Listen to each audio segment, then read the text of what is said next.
Good morning everyone. My self Manal sir. तर आपण last लेक्चरला बघितलं आहे की जे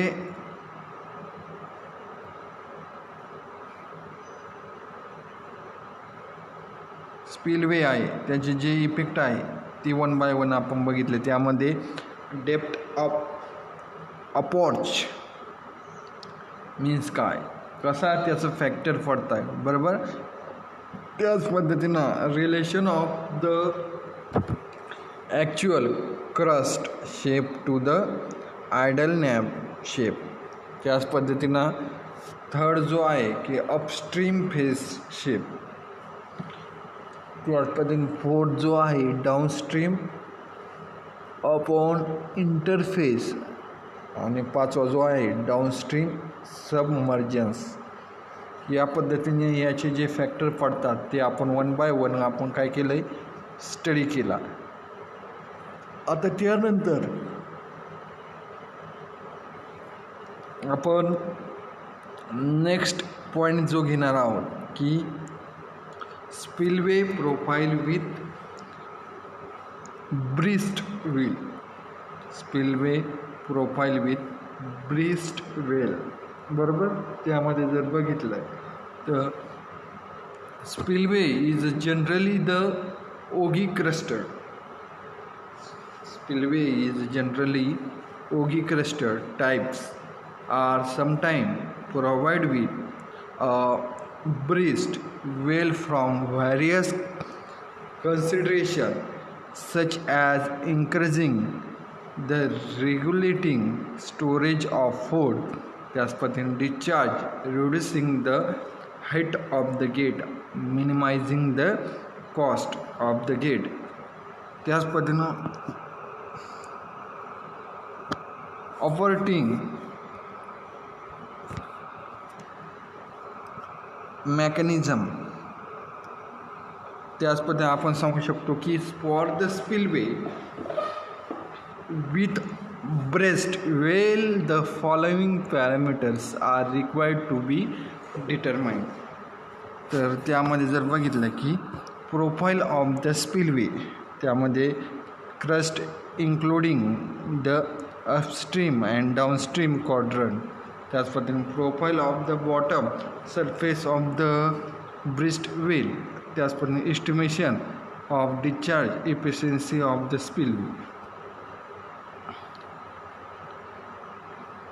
त्याची जर फिगर जर बघितली तर या पद्धतीने त्याची फिगर येईल. यामध्ये जर बघितलं तर यामध्ये काय स्पिलवे विथ अ ब्रिस्ट वेल. त्यामध्ये काय आहे क्रस्ट ॲक्सिस यामध्ये दिलेलं आहे. त्याचनं D/S प्रोफाईल. त्याच पद्धतीने इथं काय दिलं आहे U/S क्वाड्रंट. त्याचप्रमाणे रिसिव्हर ब्रेस्ट वेल. त्याच पद्धतीने PIER. त्याच पद्धतीने गेट मीन्स AD आणि S2.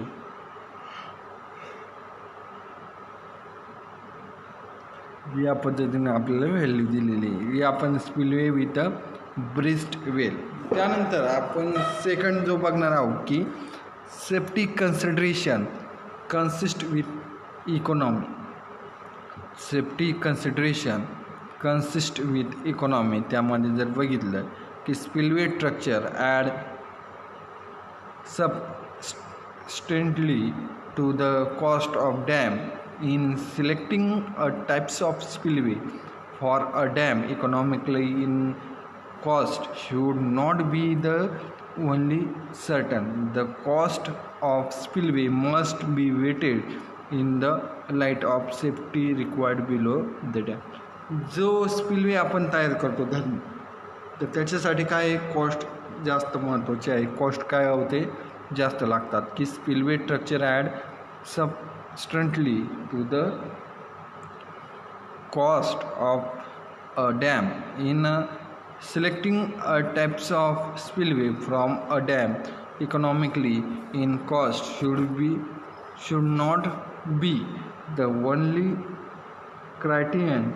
The cost of spillway must be weighted in the light of the safety requirement below the dam आपण या पद्धतीने सांगू शकतो. त्याच पद्धतीनं हायड्रोलॉजिकल अँड साईट कंडिशन जर बघितली का the types of spillway to be choose shall depend on, त्यामध्ये जर बघितलं की इनफ्लो फूड, त्याच पद्धतीनं availability of steel channel, it is a capacity and flow hydraulic. त्याच पद्धतीने जर बघितलं की power house, steel race and other structure downstream and topography. त्यानंतर नेक्स्ट टाइप्स ऑफ डॅमचे काही टाईप्स जर बघितले तर त्यामध्ये आपण सांगू शकतो की this is one of the main factor in deciding the types of spillway for earth and rockfill dam. त्याच पद्धतीने शेवटी and ogee spillway are commonly provided where from an arch dam, a free fall or morning glory or tunnel spillway is a more apparent. त्याच पद्धतीने gravity dam are mostly provided with ogee spillway. त्यामध्ये जर बघितलं डॅमचे काही types पडतात की purpose of dam and operating condition. त्यामध्ये जर बघितलं the purpose of dam is mainly determined whether the dam is to be provided with gated spillway or non-graded one. A divergent dam can have a fixed level crust that is non-graded crust. त्यामध्ये जर condition जर बघितली त्या डॅमची, condition of downstream of a dam, त्यामध्ये जर बघितले the rise in the downstream level is heavy flood and consequently need carefully consideration. Certain spillway alter generally the shape of hydrogram downstream. त्यानंतर आपण बघणार आहोत की nature and amount of solid material brought by the rivers. यामध्ये जर बघितलं तर nature and amount of solid material brought by the rivers, यामध्ये जर बघितलं की free floating debris sediment in suspension affect the types of spillway to be provided. Siphon spillway cannot be successful yet the inflow bring too much of floating material. त्याच पद्धतीने सांगू शकतो की where big tree come as floating material, the Chut or Ogi spillway remain the common choice. त्यानंतर आपण next जर बघितले की apart from the above each spillway can be shown and as having certain specific advantages under the particular site condition. These are listed below, which might be helpful to decide which spillway to choose for particular project. त्यामध्ये आपण बघितलं की योगी spillway जर बघितला ओगी spillway तर त्यामध्ये it is the most commonly used with gravity dam. Gravity डॅमसाठी काय केला जातो, याचा जास्तीत जास्त यूज केला जातो. त्याच पद्धतीने however it is also use अर्थ रॉकफिल डॅम. अर्थ आणि रॉकफिल डॅमसाठी पण त्याचा काय केला जातो, यूज केला जातो. With a separate gravity structure, the yogi crust can be used as control in almost all types of spillway, and it has got the advantages over other spillway for its high discharging efficiency. त्यानंतर पुढचा जो आहे ते spillway, त्यामध्ये काय it is can be provided on types of foundation. ते काय types of फाउंडेशनचं काय एक टाइप्स आहे. It is commonly used with the earth and rock fill dam. Ogee spillway जे यूज केलं जातं आहे की अर्थ आणि रॉक फिल डॅमसाठी, याच्यासाठी हा पण त्याच्यासाठी यूज केला जातो. त्याच पद्धतीनं it become economically if earth received from the spillway excavation is used in dam construction. त्यामध्ये जर बघितलं की the following factor limits it adoption. त्यामध्ये जर बघितलं तर it should be normally be avoided on embankment. त्यामध्ये बी जो आहे की availability of space is essential for keeping the spillway बेंझाइन away from the dam providing and. आणि थर्ड जो आहे की it is necessary to provide too many bends in because of the topography its hydraulic performance can be adversely affected. त्यानंतर side channel spillway means काय. आता side channel spillway विषयी जर माहिती धरली तर आपण सांगितलं आहे का मागच की this types of spillway is a performance where a long overflow crest is designed in order to limit the intensity of discharge. त्याच पद्धतीने it is useful where the ऑडॉपमेट are steep and it is useful where the control is designed by the narrow side channel.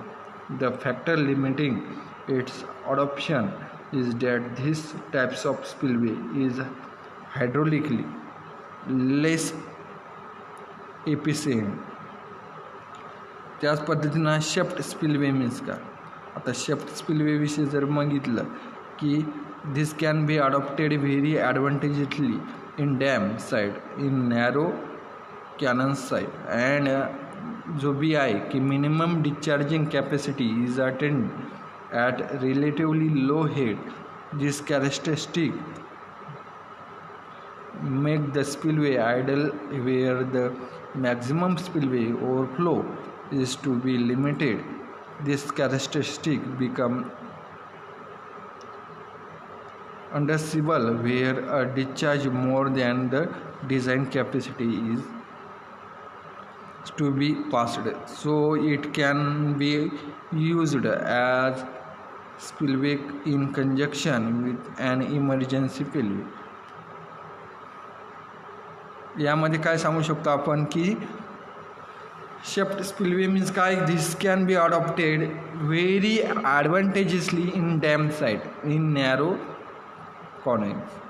त्याच पद्धतीनं minimum discharging capacity is attained at relatively low head.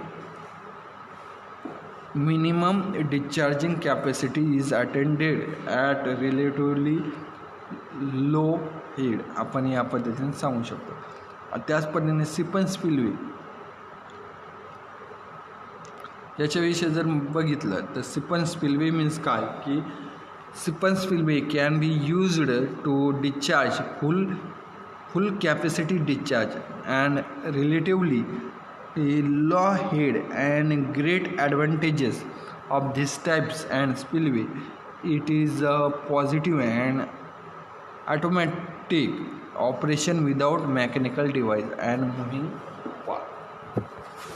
त्यामध्ये जर बघितलं की the following factor limit the adoption of siphon spillway.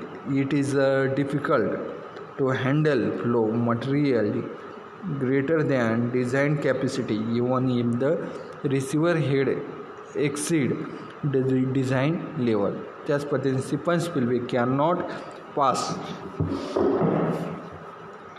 debris. त्याच पद्धतीने आपण बघितलं होतं की ओव्हरफॉल और free fall spillway. This is the suitable for arch dam or dam with downstream vertical face, and this is suitable for small drop and for passing any occasion put. त्याच पद्धतीनं next sternal और conduct sternal spillway याच्याविषयी जर माहिती झाली तर sternal spillway means काय की this is types is generally suitable for dam in narrow valleys where overflow spillway cannot be located without risk and good site are not available for us saddle spillway. In such case, divergent tunnel used for construction can be modified to work as tunnel spillway. In case of embankment dam, divergent tunnel used during construction may useful be adopted where there is danger to open channel from snow or rock side. Tunnel spillway are used. Tunnel spillway याचा use कुठे कुठे होतो ते आपल्याला यामध्ये सांगितलं. त्याच पद्धतीनं आपण जे नेक्स्ट बघणार आहोत की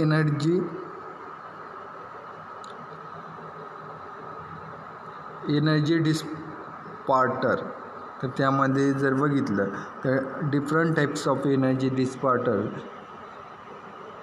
may be used along with a spillway, along or combination of more than one depending upon the energy to be dissipated and erosion control required downstream of dam. Broadly, the energy dispersion are classified under two categories. त्यामध्ये जर बघितलं तर Stilling बेंझाइन or bucket types, and each of these are further subcategories as given below. त्यामध्ये जर बघितलं की Stilling बेंझाइन types energy त्यामध्ये they may fundamentally be divided into two types. त्यामध्ये हायड्रोलिक जंप टाइप्स यामध्ये काय हायड्रोलिक त्याचे काय पडतात दोन टाइप्स पडतात. त्यामध्ये काय हायड्रोलिक जंप टाइप्स. आता होरिझॉन्टल अप्रोच टाइप यामध्ये जर बघितलं की होरिझॉन्टल हायड्रोलिक जंप टाइपचे काय पडतात परत टाईप पडतात. त्यामध्ये होरिझॉन्टल अप्रोच टाइप. तर होरिझॉन्टल अप्रोच टाइप या पद्धतीने आपण सांगू शकतो की जो फ्लो आहे पाण्याचा तो या पद्धतीने होतो आणि हायड्रोलिक जंप या पद्धतीने हायड्रोलिक जंप इथे तयार होते. त्याच पद्धतीनं एंड सील या पद्धतीनं यामध्ये तयार होते. त्यानंतर नेक्स्ट आहे तो म्हणजे jet diffuse types of stilling design.